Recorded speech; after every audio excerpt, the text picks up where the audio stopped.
Subscribe and share my channel Sudarsana. శ్రీమాత్రే నమః. శ్రీ గురుభ్యో నమః. శ్రీమద్ శంకర భగవత్పాద విరచిత శ్రీ కనకధారా స్తవము. వందే వందారు మందారమిందిరానందకందలం అమందానంద సందోహ బంధురం సింధురాననం అంగం హరేః పులకభూషణమాశ్రయంతి భృంగాంగనేవ ముకుళాభరణం తమాలం అంగీకృతాఖిల విభూతిరపాంగలీలా మాంగళ్యదాస్తు మమ మంగళదేవతాయాః. ముగ్ధా ముహుర్విదధతి వదనే మురారేః ప్రేమత్రపా ప్రణిహితాని గతాగతాని మాలాదృశోర్మధుకరీవ మహోత్పలేయా సా మే శ్రియం దిశతు సాగరసంభవాయాః. విశ్వామరేంద్రపదవిభ్రమదానదక్ష మానందహేతురధికం మురవిద్విషోऽపి ఈషన్నిషీదతు మయి క్షణమీక్షణార్థం ఇందీవరోదర సహోదరమిందిరాయాః. ఆమీలితాక్షమధిగమ్య ముదా ముకుంద మానందకందమనిమేషమనంగతంత్రం అకేకరస్థితకనీనికపద్మనేత్రం భూత్యై భవేన్మమ భుజంగశయాంగనాయాః. కాళాంబుదాళిలలితోరసికైటభారే ధారాధరే స్ఫురతి యా తటిదంగనేవ మాతుః సమస్తజగతాం మహనీయమూర్తి భద్రాణి మే దిశతు భార్గవనందనాయాః.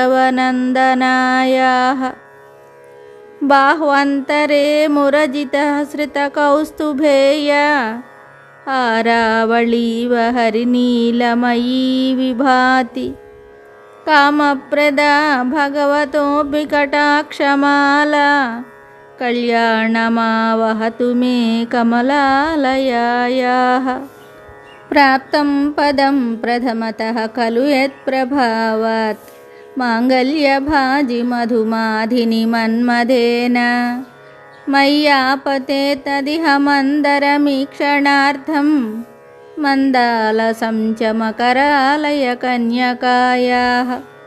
దద్యాద్దయానుపవనో ద్రవిణాంబుధారా అస్మిన్న కించన విహంగశిశౌ విషణ్ణే దుష్కర్మఘర్మమపనీయ చిరాయ దూరం నారాయణ ప్రణయినీ నయనాంబువాహః.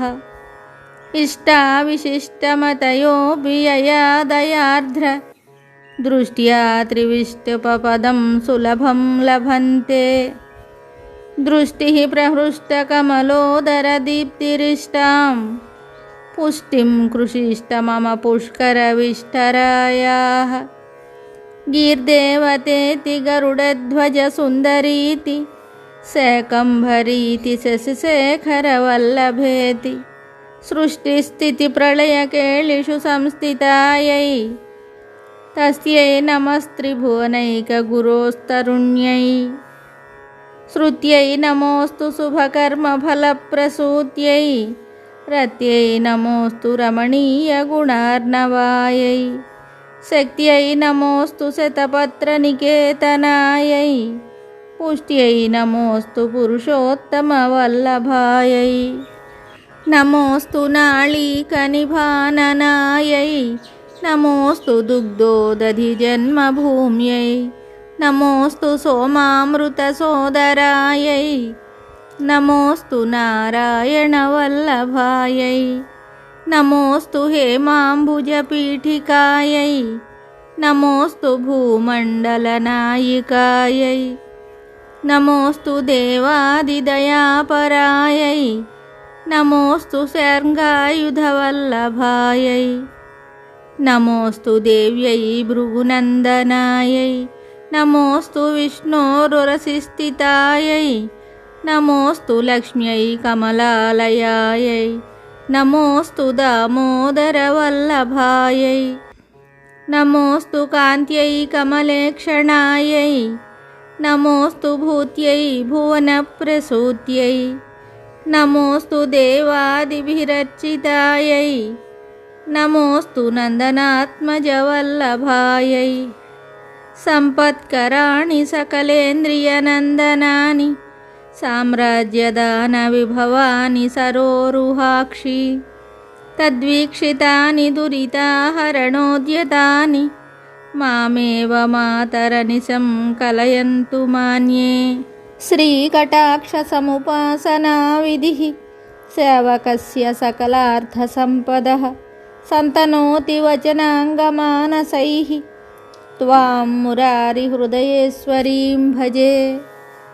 సరసిజనిలయే సరోజహస్తే ధవళతమాం సుఖగంధమాల్యశోభే భగవతి హరివల్లభే మనోజ్ఞే త్రిభువనభూతికరి ప్రసీద మహ్యం. దిగ్ధస్తిభిః కనకకుంభముఖావసృష్ట స్వర్వాహినీ విమలచారుజలాప్లుతాంగీం ప్రాతర్నమామి జగతాం జననీమశేష లోకాధినాథ గృహిణీం అమృతాబ్ధిపుత్రీం. కమలే కమలాక్షవల్లభే త్వం కరుణాపూరతరంగితైరపాంగైః అవలోకయ మామకించనానాం ప్రథమం పాత్రమకృత్రిమం దయాయాః. బిల్వాటవీ మధ్యలసత్సరోజే సహస్రపత్రే సుఖసన్నివిష్టాం అష్టాపదాంబోరుహపాణిపద్మాం సువర్ణవర్ణాం ప్రణమామి లక్ష్మీం. కమలాసనపాణినా లలాటే లిఖితామక్షరపంక్తిమస్య జంతోః పరిమార్జయ మాతరం గృణాతే ధనికద్వారనివాస దుఃఖదోగ్ధ్రీం. అంబోరుహం జన్మగృహం భవత్యాః వక్షస్థలం భర్తృగృహం మురారేః. కారుణ్యతః కల్పయ పద్మవాసే లీలాగృహం మే హృదయారవిందం. స్తువంతి ఏ స్తుతిభిరమూభిరన్వహం త్రయీమయీం త్రిభువనమాతరం రమాం. గుణాధికా గురుతర భాగ్యభాజినో భవంతి తే భువి బుధభావితాశయాః. సువర్ణధారాస్తోత్రం యశ్శంకరాచార్యనిర్మితం త్రిసంజయః పఠేన్నిత్యం స కుబేరసమో భవేత్. ఇది శ్రీమచ్చంకరభగవత్కృతం కనకధారాస్తోత్రం సంపూర్ణం శుభం. Subscribe and share my channel Sudarsana.